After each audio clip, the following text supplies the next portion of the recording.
Selamat siang Pak. Siang Pak. Mengganggu waktu Bapak. Oh tidak apa-apa. Saya Lambo Franciscus itu pada kesempatan ini mewawancarai Bapak sebagai Kepala SMP Budi Murni 2. Dengan Bapak siapa Pak? Dengan Pak Ali Jarola, iya Pak. Terima kasih Pak. Ada beberapa hal yang ingin saya diskusikan dengan Bapak. Lebih tepatnya Bapak memberikan masukan kepada saya.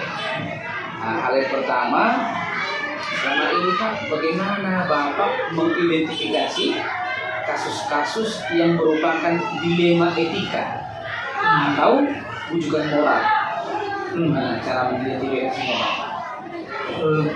Judulnya ini kan Pak, mengidentifikasi rujukan moral atau dilema etika. Ya artinya bahwa memang kadang-kadang kita dihadapkan dalam satu dilema ya Pak ya. Ya, tapi untuk mengidentifikasinya minimal untuk mengetahui ya kita langsung dengan misalnya satu masalah Pak, maka jangan kita mendengarkan hanya sepihak. Misalnya lah kalau dalam baju kita sering bermasalah, ya ada yang mengatakan benar atau tidak, tapi harus kita langsung saja sering dulu kita pandang satu persatu. Lalu ketika kita sudah mengambil beberapa kesimpulan Pak, menampung yang mendengarkan semua, maka memang kita harus mengambil keputusan yang lebih tepat dari sini. Kendati pun Pak, kadang-kadang keputusan itu terkadang tidak semua tidak menerima, walaupun itu. Nah itu Pak, jadi keputusan apapun, dilema apapun, kalau kita sudah betul-betul mempertimbangkan makna, ya mudah-mudahan terbaik. Begitu menurut saya. Negatif lagi ya Pak? Iya, silakan Pak. Kalau misalnya ada dua kasus yang sama-sama mengandung nilai kebajikan, bagaimana Bapak memutuskan kasus itu? Ya, artinya harus Bapak ambil keputusan. Padahal dua-duanya sepertinya benar. Apalah pertimbangan terakhir yang Bapak lakukan? Benar Pak. Artinya bahwa itu tadi, ini sama-sama benar, ya kan? Tetapi minimal harus ada yang paling benar juga kan Pak. Minimal bahwa keputusan itu betul-betul sesuai dengan hati nurani kita loh Pak.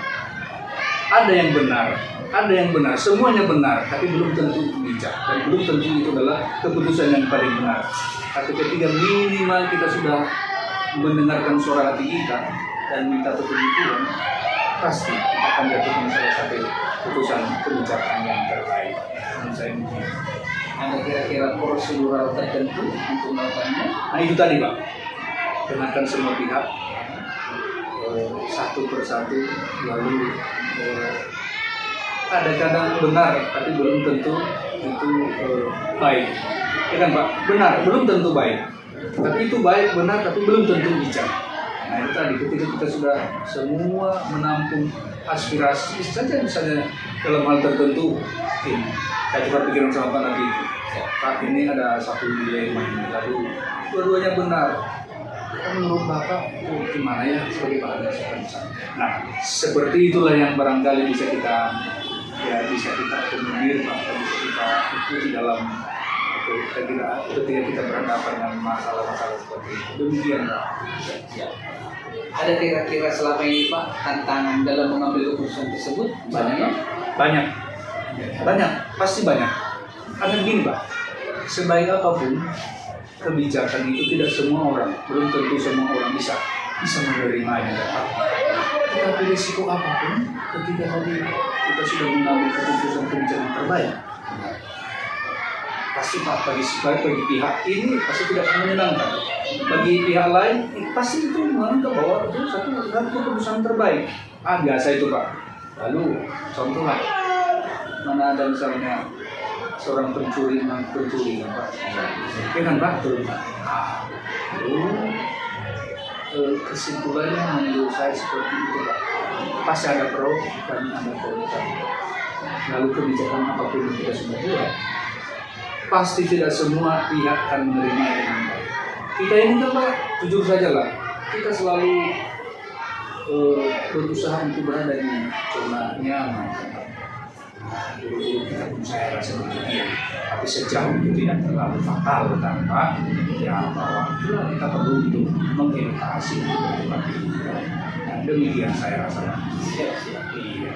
Kalau misalnya ada dilema etika Pak terjadi atau memutuskan kasus ini, adakah jadwal tertentu di mana harus Bapak menyelesaikan masalah ini? Atau ketika terjadi harus segera diselesaikan? Bagaimana? Ketika ada sesuatu yang memang betul-betul apalagi fatal, kita katakan Pak, artinya bahwa itu tidak perlu harus dilakukan.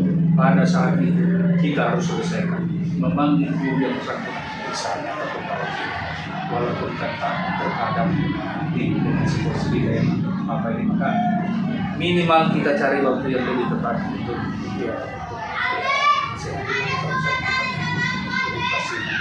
memang tidak tepat juga kalau ada satu kesalahan guru kita misalnya lalu kita tegur dengan tiba-tiba di depan umum misalnya apa yang orang etis, itu lebih bagus kalau kita ambil cara pribadi dan kita akan memberikan satu pertimbangan nasihat kepada. Tapi sekali lagi Pak, kalau itu memang urgen dan itu bisa mengundang satu reaksi negatif dari mana-mana, maka harus segera kita tindak-lanjuti.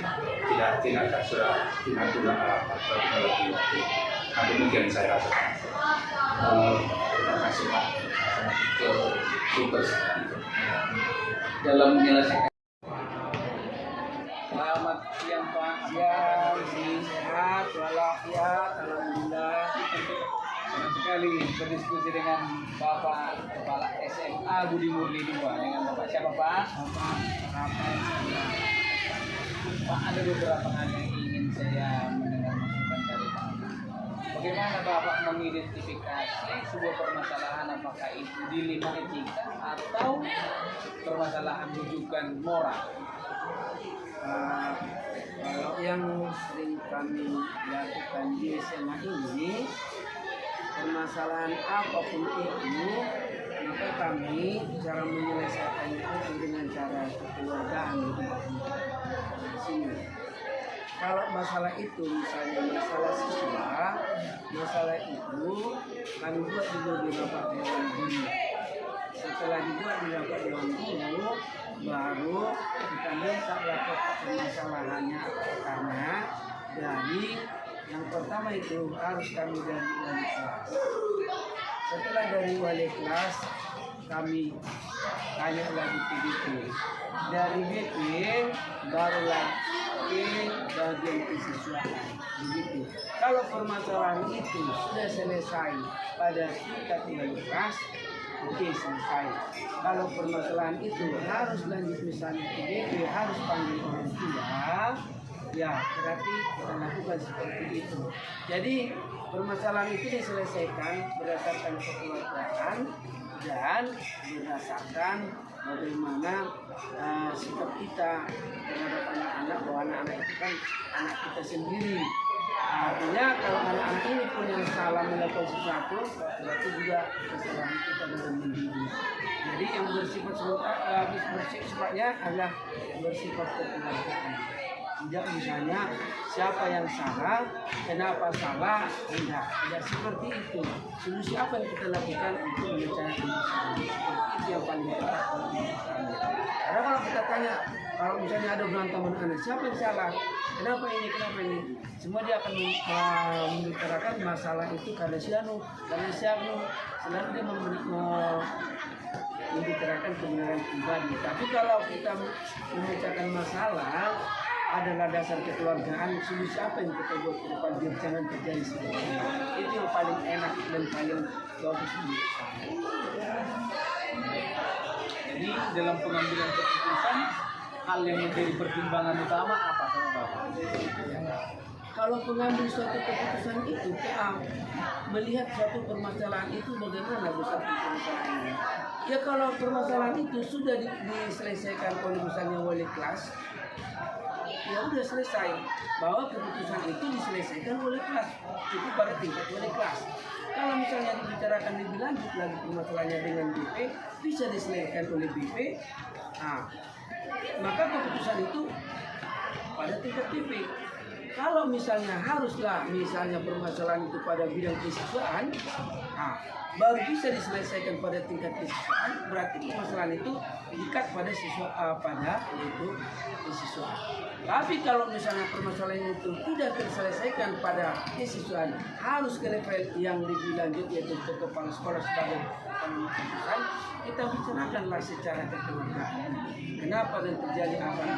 Ya kalau memang harus masalah itu tidak bisa terselesaikan di sekolah karena ada hal tertentu yang menurut kita sudah melanggar etika yang sekolah dan sudah pernah misalnya kita beri peringatan, kita beri surat tertulis, kita beri rangkulan semuanya, tetap juga dia harus mengulangi, berarti kita tidak berhasil untuk mendidik dia di sekolah, harus dikasihkan ke sekolah lain begitu.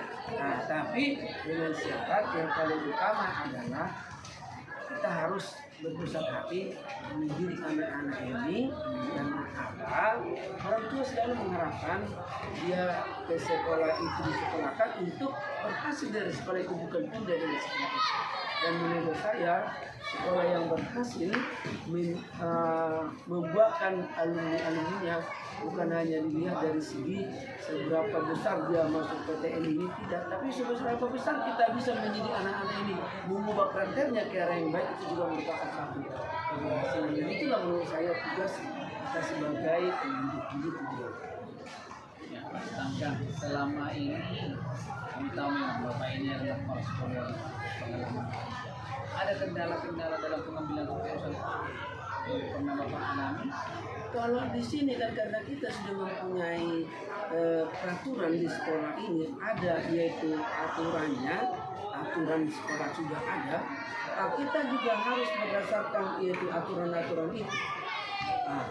Harus ada aturan yang tertulis mulai masuk sekolah dia, dan aturan itu sudah harus kita dimatrikan 10.000. Jadi kita berdasarkan aturan itu, kalau kita berjalan melalui aturan yang sudah kita terapkan di sekolah, maka kita tidak akan mengalami kendala dalam mengambil suatu keputusan. Tapi kalau kita melakukan sesuatu itu bukan berdasarkan aturan-aturan yang sudah dituangkan di dalam peraturan sekolah, pasti kita mengalami kendala. Itu menurut saya.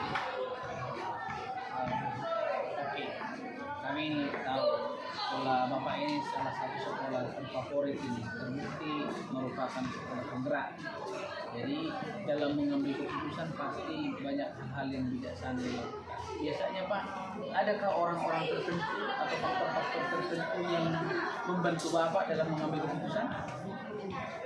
Sudah seperti saya bilang tadi kan, untuk mengambil suatu keputusan itu tidak harus pada level kepala sekolah, tidak. Tidak harus. Saya bilang tadi kan, kalau misalnya si anak ini ada permasalahan di dalam kelas, permasalahan ini misalnya mau diapakan si anak ini, maka dibicarakan oleh misalnya wali kelas.